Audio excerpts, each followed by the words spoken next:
Hey guys, today this is going to be a video on European mounting a white-tailed deer. I'm going to try to break it down into two parts. The first part is going to be everything covering from skinning that head out of that deer all the way through the whitening process to putting that trophy on a custom-made plaque. The second part is going to be me showing you how I build my custom plaques here in my taxidermy shop. The reason I wanted to do this video is because I've been seeing a lot of videos on the internet where it seems like they're missing a lot of small things that I know a lot of you guys is probably asking, wondering how they done that. Some little small things about like removing the eyes, just such things as that. And I hope to cover a lot of that stuff. I'm going to break it down and actually show you the tools that I use here in my shop. With that being said, that's not the tools that you absolutely have to use, but it's just what I use here. Most of the time I'm using razor blades and things of that sort, and that's just because they're easy to replace. It's a lot faster for me to replace a blade than it is to sharpen a knife. So with that being said, guys, stick with me and let's get this thing started. Here are the tools that we'll be using today to skin out this white-tailed deer head. Set of latex gloves. These gloves will keep your hands clean and also keep any kind of bacteria that may be in that blood from getting into your blood. Let's stay safe, guys. Next is a Havalon knife. These blades stay sharp for a long time. I really like these knives. And this will be used to remove the skin from the skull and also excess meat that's going to be on that skull. Next is a scalpel along with a set of forceps that will be used to remove the eyes. And last but not least, this is a little homemade tool that I made. It's actually some all thread. I believe it's 3/16 with a couple of nuts here and some washers. And what I do with this is once I get the whole head skinned out, this tool will be put into the brain cavity to actually help remove the brain, because when you're boiling these skulls, it's a lot easier if you'll go ahead and scramble that brain up to where it'll actually, a lot of it boil out of there. It just makes it a lot easier. Okay guys, well let's get started. Alright guys, the first thing I'm going to do is I'm going to make a incision cut from here all the way through to the back of the deer, all the way back till we come out here. Then I'm going to come over and I'm going to connect to each burr. Then the objective there is you just basically start removing the skin that is attached to the bone with membrane, working your way up under the burrs, and try to peel this skin completely off of this white-tailed deer. Well, let's get started.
Okay, next what we're going to do is we're going to start to remove the eyes. What I use is I get these forceps right here and my scalpel. There's many different ways of doing this. This is just the way I prefer, is I clamp on with that forceps then following the outside of the bone of the eye, just let your scalpel work its way around.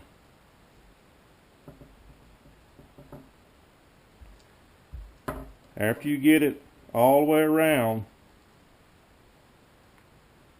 what you want to do then is pull on the eye a little bit. Start pulling on it and get your knife in behind it, your scalpel in behind it, and start working it, because what it is those optic nerves go in through the skull. So you need to get it behind it while you're gently pulling with your forceps and cut that optic nerve to where that eyeball will come out. Kind of makes it a little more complicated when I'm here trying to film this to where you can see it. But you can see how all of that fat and tissue and those optic nerves back there are attached. See the attachment? Work your knife around until you free it up. Just like that. I won't bore you with the other side. I'll get that taken care of. Then we'll get to the removing of the meat from the skull. What I'm going to do now is a lot of times when I get these in from a client, you'll notice that they saw off the neck and from the head and also. So basically what you got here is this last set of vertebrae that connects to the very base of the skull. All you have to do is take your knife and start cutting around that area. Try to keep this here where you guys can see. You can actually get in here and see where it connects to the base of the head, and we need to get that off, because like I said, the more of this stuff you can get off of this, the quicker your bull will go. And you see that just kind of popped right off right there. You just basically, that's what you're left with. So what I'm going to do now is start removing all this excess meat. We want all this excess meat off, because when I put this in a bowl, I want this to go pretty fast. That way I don't stand any chance of damaging that skull.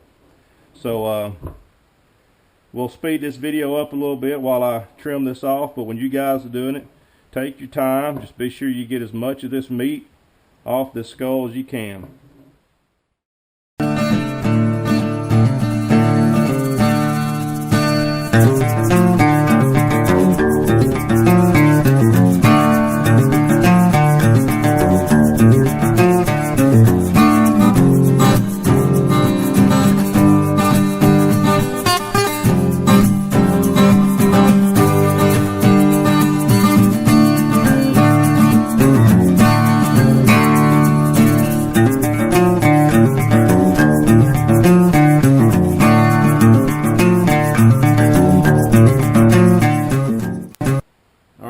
Step is, guys, this tool that I made. I was telling you about getting inside this brain cavity here and scrambling that brain up to where you can get it out. So this is how this tool is going to work. You kind of put it up in there, and basically I'm going to try to work it back and forth, and as you can see, those brains are coming out. That's just going to make it so much easier during your boil and less greasy if you just get that out, because that brain is just about solid grease. Just keep working that tool in and out of there until you get everything that you can get out.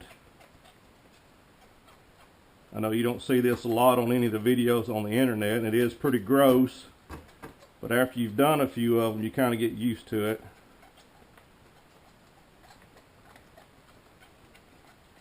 Basically, when you do your boil and get it just about completed with the boil, there'll be a little bit of like the outer coating of the brain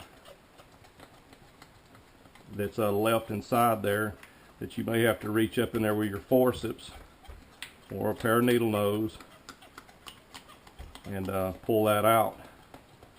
But that's going to be one of the very last things that you do.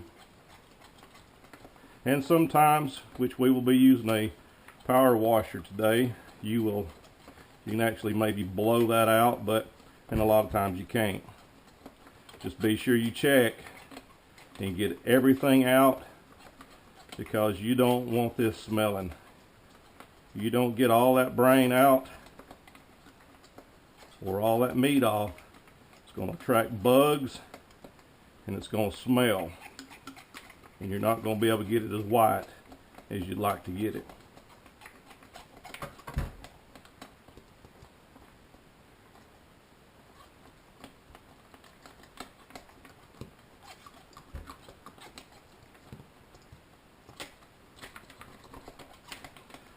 Alright guys, that seems to be about as much of it I can get out. And let me get this put aside and we'll go on to the next step. Okay, these are a few of the products I use and a couple of the tools that I'll be using. First off, just about any kind of clothes washing detergent works. What it does is turns the meat into gel to make it easier to come off. I'll be doing a secondary boil, because after I do my primary boil, I like to, after that skull is just about clean, I like to change the water out and put a little bit of Dawn in there, and that helps get a little bit more of the grease out that may have been left behind. Next is, this is just an old dull knife that I use. If you don't have a pressure washer, and what I've done for many years is when you start boiling and you start seeing that meat releasing from the skull, you can take a dull knife such as this and kind of scrape the meat away and use it in hand with this wire brush right here. We'll be using this to scrape the skull and get any excess meat off. And I also use this to kind of clean the teeth. The teeth end up with a lot of dirt and grime from the years of that deer eating acorns and stuff. So this right here works very well for getting that off. This screwdriver here, it'll be used for popping the ear butts out. That helps us to get on up into that brain cavity and be sure we get it good and cleaned out. Alright, well, let's get outside and we'll get this deer in the bowl, and we'll see where it goes from there. Okay, what I'm doing here is I'm taking a little bit of cheap shrink wrap, and what I'm going to do is we're wrapping it around this burr here up about 4 or 5 inches, and what that's going to do is kind of cut back on any kind of bleaching that may take place here during the boil process. And even if we do discolor this some, we'll be able to dress it up in the end.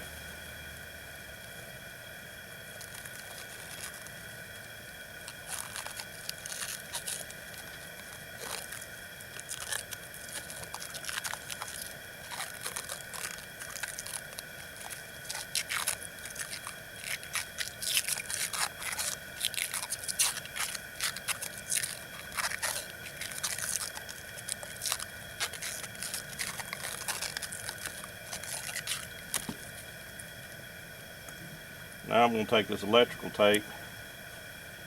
It's a little more durable. It'll help hold it together somewhat during the boil. And if it comes off, it's no big deal. But it's just a little bit more protection. And it's something that, you know, if you can do it and it saves you a little bit of work in the end, it's worth doing.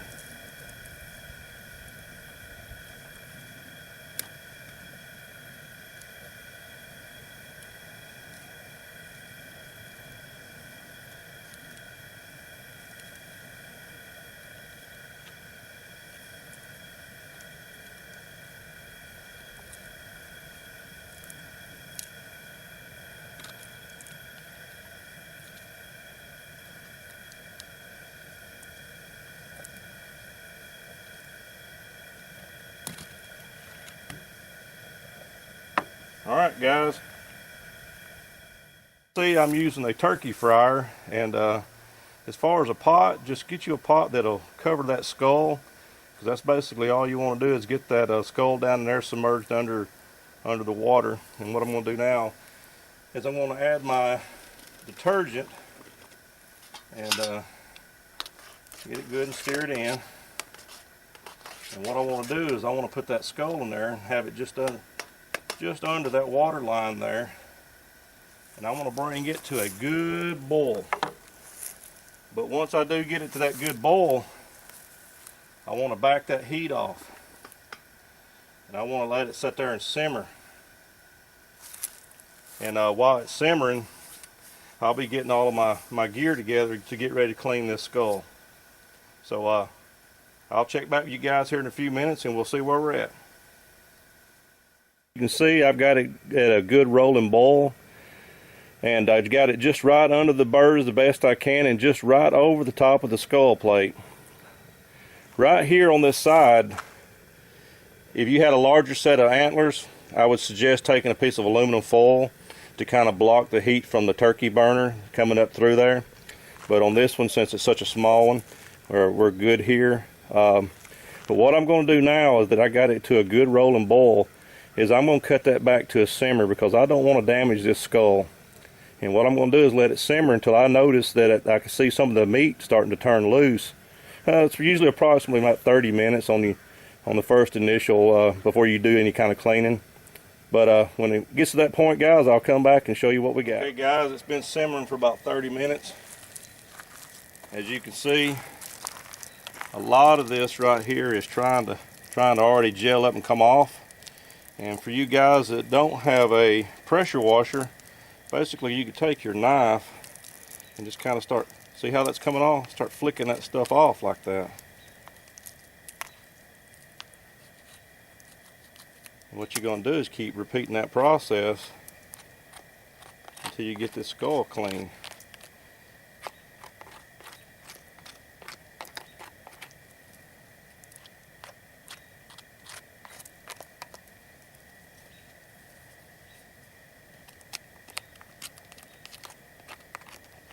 But for you guys that want to try the pressure washing, I'm going to break mine out here in a few moments after I get a little bit of this off, because I just want to kind of give you an idea of, if you didn't have one, what you'd need to do to be able to remove this gelled up meat off this skull, because not everybody has a pressure washer. You never know when you're in the mountains somewhere hunting or at deer camp and you don't have access to one, and you'd want to go ahead and get this taken care of with a few basic tools. You can get one pretty clean in a hurry.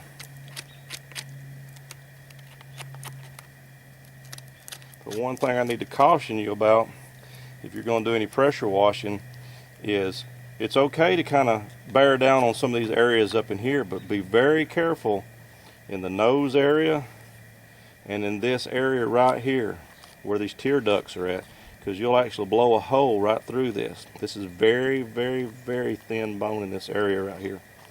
So just be sure you be very careful there. Just kind of lightly go across it and back your pressure washer away from that area when you go across it. But you kind of get the general idea, guys. I'm going to go ahead and scrape this a few more minutes. Won't bore you with that. And I'll break out the pressure washer and kind of show you a little bit about that. Okay, guys, what I'm going to do is do my first initial blast with the pressure washer. Sorry it's so loud, but mine's a gasoline burner.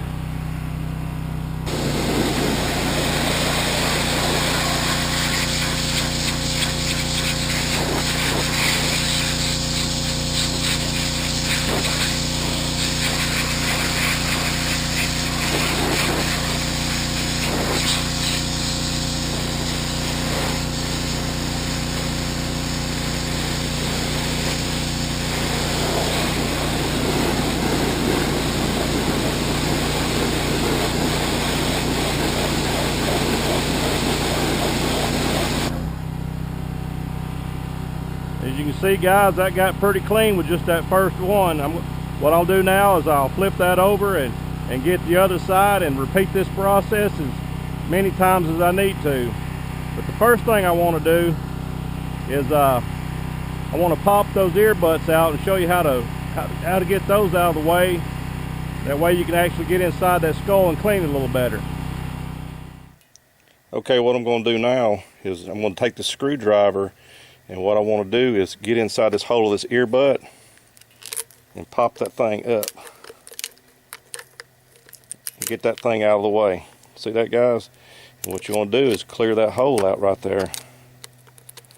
Take your screwdriver and poke in there. And what that does is opens that area up to be able to get in there and get the rest of that brain and all that meat material out of there. See that? Just pops right up out of there. Then poke the hole out of it. As you can see right there, there's a hole big enough you can actually stick your finger in. And what's left in there is part of that brain. And what I'm going to do right now is I'm going to put it back in my bowl for a little while, because I need to loosen up some more of this brain material here and some of this meat that's holding on. And also right in here, the septum. I want to loosen this septum up to where I can reach up in here with my forceps and try to keep that together and pull that whole septum out.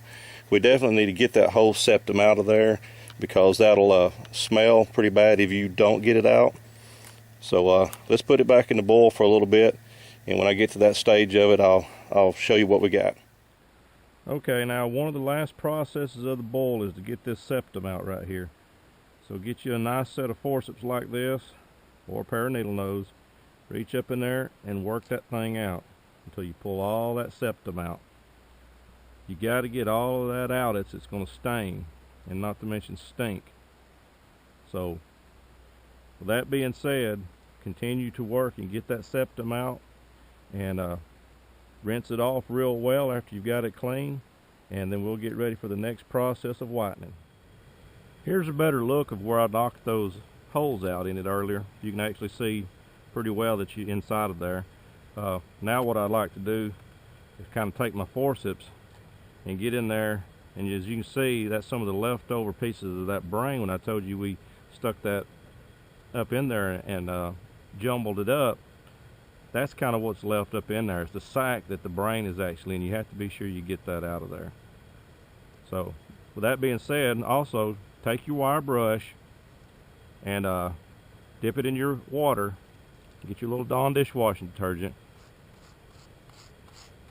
and kind of brush his teeth. It just helps it to be to get those teeth a little wider.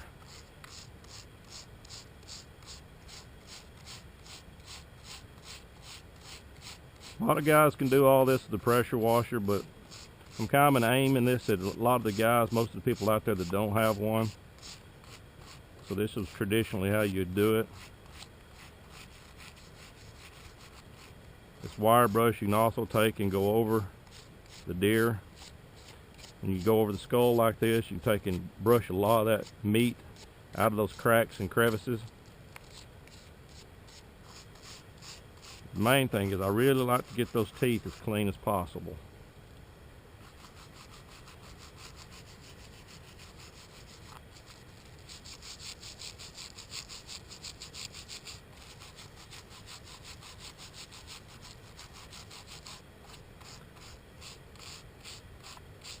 Okay guys, we're getting closer.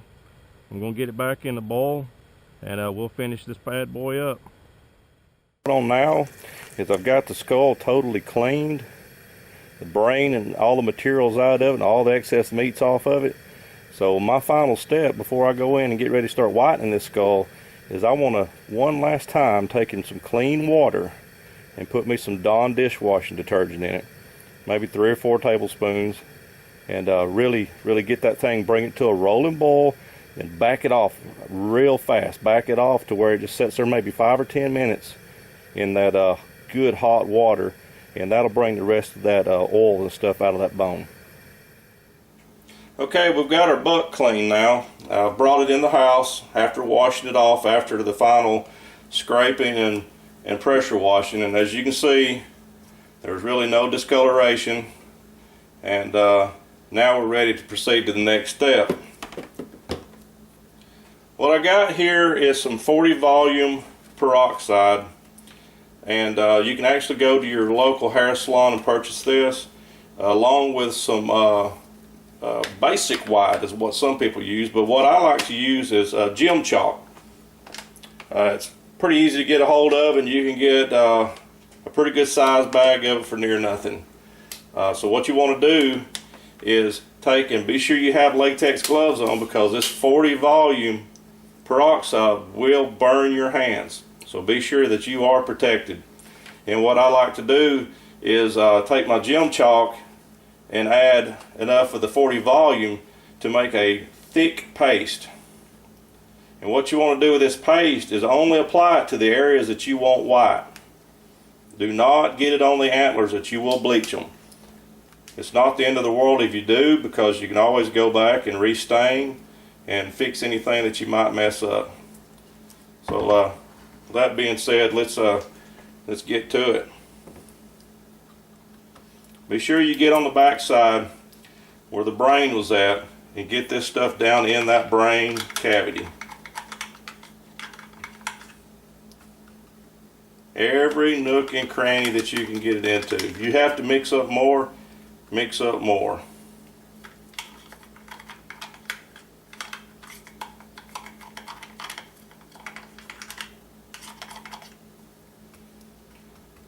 There's more than just this way to do this. I have done in the past, have a vat of just pure 40 volume peroxide, and I just put the skull down in it and let it sit.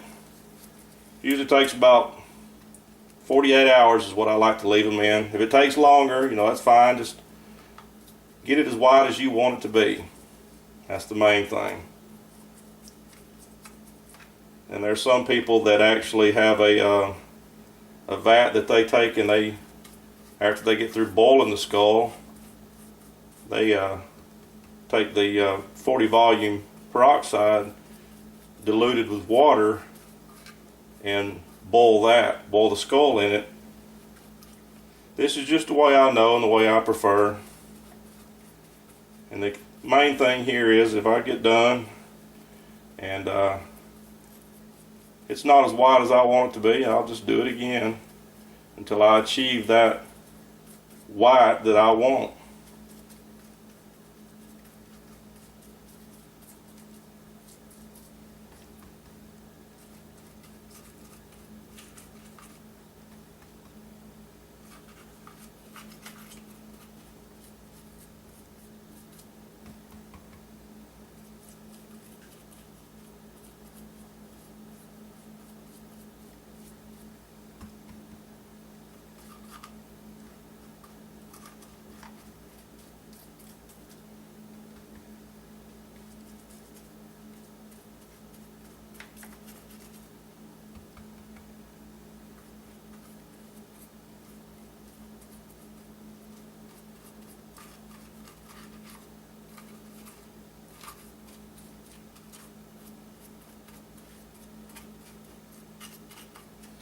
I know it kind of seemed like a long process, but I was trying to be real thorough, because I know there's not a lot of people on the internet that takes the time and really shows someone that has no understanding of this whatsoever.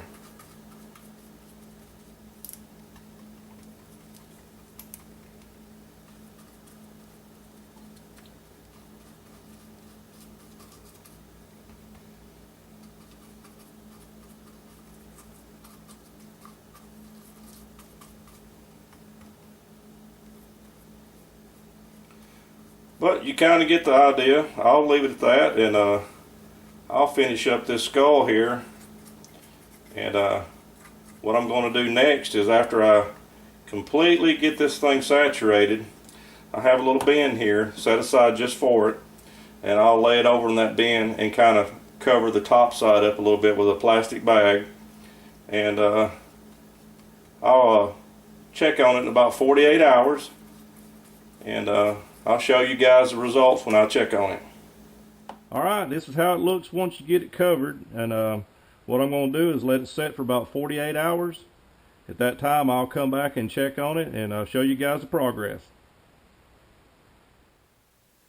Also, to kind of help the process along, you can either take the skull, and if you can find a good place outside in the bright sunshine, you can put it out there until it dries. And what will happen during that 48 hours is that combination of peroxide and chalk, or the peroxide and basic white, what it'll do is it'll get crusty, and then you can kind of at that 48 hours you can scrape it off and wash it off with a water hose. And we'll check back in 48 hours and we'll show you the process. Okay guys, as you can see, it's been 48 hours, and the peroxide mixture has hardened up on it. And basically now what we want to do is, for the next step of the whitening process, is we want to flake all this off with your wire brush, or you can use a toothbrush. We want to get as much of this off as we can. And what I'm going to do next is take a water hose and be sure and get every bit of this peroxide mixture off. And what you want to do is get it out into the sunlight if you've got a good place to put it where animals can't get to it, or take it inside and put it under a light for 24 to 48 hours to get the skull good and dried out. Then after that we'll seal the skull and get it ready for the final step of attaching it to a plaque.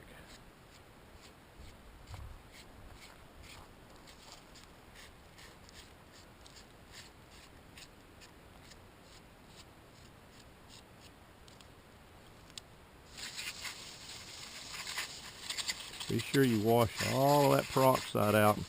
Be sure you have your gloves on.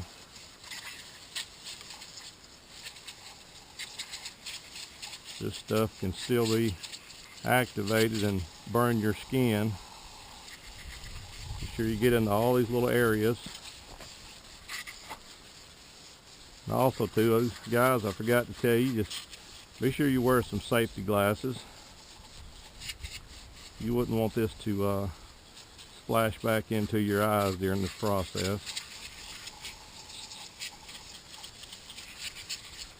But as you can see, teeth got nice and white, and over the next 24-48 hours, while this thing dries, it will continue to whiten up, and it should be exactly where we want it.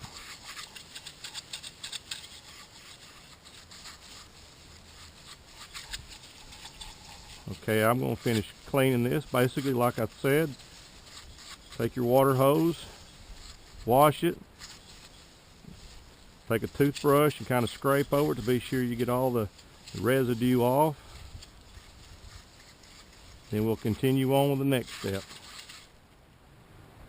Okay guys, as far as the whitening process, that's about it. The next step is we're going to let it set under this light here for about 24 to 48 hours so that skull dries out real good. Then the next step would be sealing that skull, and I have a couple of different ways that I do that, and we'll go over those after the skull dries. But like I said, you either could put this out in the sunshine, but be sure you put it up high somewhere away from predators, because they will drag your skull off. And that's mainly the reason I prefer just to keep them in my shop here under a light. And once they dry out, they'll continue to whiten up, and we'll get them sealed up. Okay, it's been approximately 48 hours now, and as you can see, this skull whitened up a lot. Looks very good. And what we're going to do now is we're going to seal this skull. The reason I like to seal it is because you have natural oils inside your fingers and stuff, so if you touch your skull, you're liable to stain it. And by sealing it, that prevents that from happening. There's a couple of things you can use. One of them is you can use a clear lacquer. And the reason I really don't like to use the clear lacquer is because if you ever need to re-whiten your skull, you would have to soak it in some thinner to get the lacquer off before you could re-whiten it. The other product I like to use is Mop and Glow. It got a very good smell to it, it goes on clear. And if you want it to be a shine, you can actually add more coats to it. But usually one coat is good enough. So with that being said, let's seal this skull, because we're very close to being done with this mount.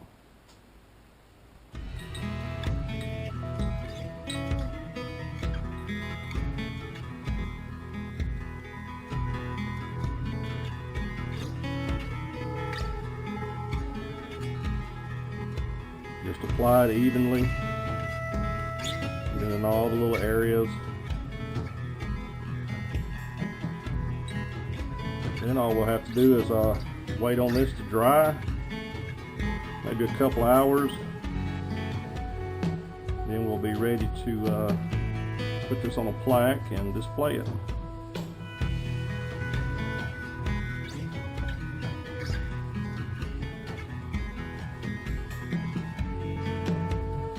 Something I've often done also is I'll take that clear lacquer, and if I want to give my antlers a nice pretty shine, kind of like they're wet, then you can coat that also.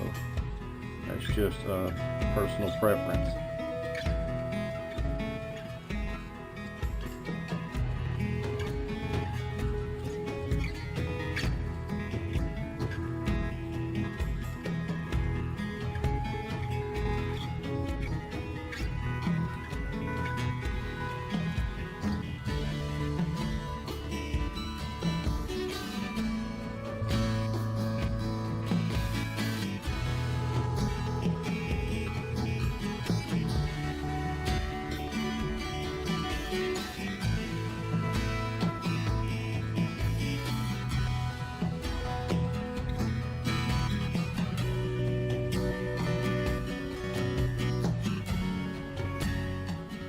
Okay, that's it.